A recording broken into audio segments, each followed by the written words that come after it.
I'm Russ Tice again from Russ's Repair and Power Sports in Lime Springs, Iowa. And today we took the Camso DTS 129 for another spin. Put some hours on it, some vastly different conditions, a lot of trail, some nice powder, some ditch pounding, and we got some good results for you and some feedback from a couple guys that rode it.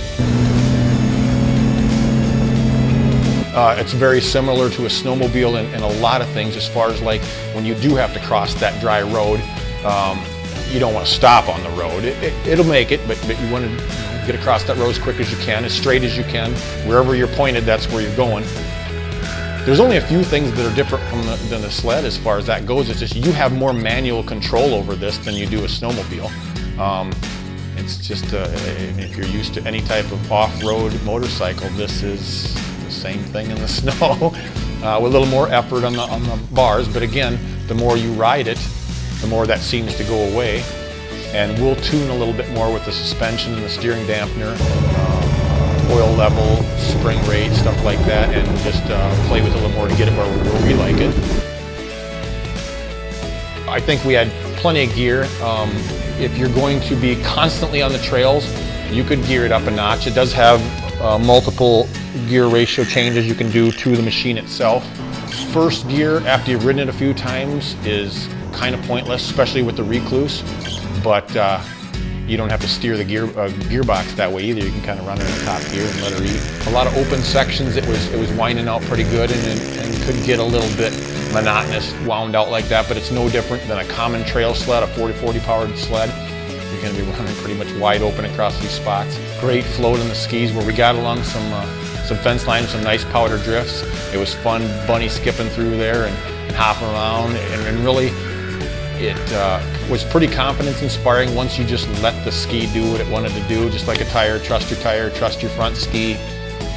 I had a larger gentleman ask me about capacity of this thing, if I was concerned with any of the engineering, couldn't hold up to a big guy and some harder riding, and there is nothing about that thing that I would fear as far as the conversion itself.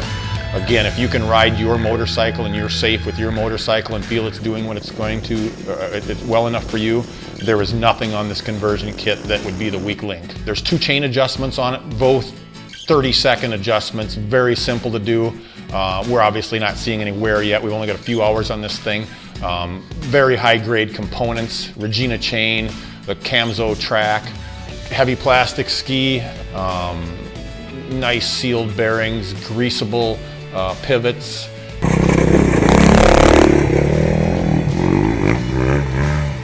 My name is Mason Tice. I've been riding since I was about 5 or 6. Started out on a little PW and now I'm all the way up to the 250 behind us. When I was driving around out there, I did about 5 or 6 laps around the trails we have around here. It turns really nice. Even in the hard pack, it takes a little bit more muscle effort, but it'll turn. You just got to get it down in those side keels. And in the powder, it just floats. It's like you're driving a sled. It floats and turns so smooth in the powder. I'm 6'3", roughly about 150 pounds, and the bike we have set up now is quite tall. It doesn't require a ton of skill. You just need to be comfortable on your bike, and that helps a lot because when I very first rode this thing, I didn't really like it because it was hard to turn and just kind of getting the power down was a little bit tricky.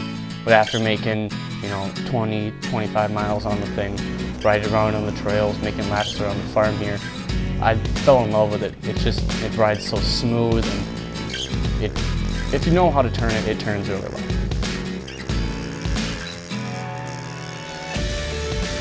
I could see a shorter paddle being a slight advantage on purer trails, but as far as all around, the track's incredible. Skis, incredible. I don't know much as far as negativity out there. There's some good engine braking on it, and it does take a little bit of power, but at no time did I think I needed more on that 350. I talked to Camso also yesterday about transfer kits. For $3.99, you get the transfer kit to take this track and put it on another, which we're going to do. We're going to also mount it on our 520 and just kind of get a feel for that too. More conversions are being available daily. They're really running the bikes through the mill there and getting them set up so they can sell these for about anything at this point. Okay, so guys have been asking about the price of this thing. It's $47.99. That's MAP pricing from Camso. We'll get this on your machine as cheap as we can. We'll probably do some buy your kit from us. We'll do a free install for you, free setup, a little schooling on it. If you'd like to come down, drive ours before you buy one. If you're interested in it and serious about it, come drive ours. Take it for a spin. Don't buy it without testing it. We'll answer any questions we can for you. If you've got any feedback for us or any questions, let us know. We'll definitely try to tailor some of our testing for you that way and answer the questions outright. This is more of a learning experience for everybody initially, so we'll do whatever you need done and go from there. I just want to thank Dunlop today. Good side. Yeah. Should I flex over here? Take these guys out. Get TJ on that. Did you bring your helmet? Did you want to wear my helmet? You look like a rebel. Do it. Just put your hands down. But comfortably. Jesus. Who is where and what is happening?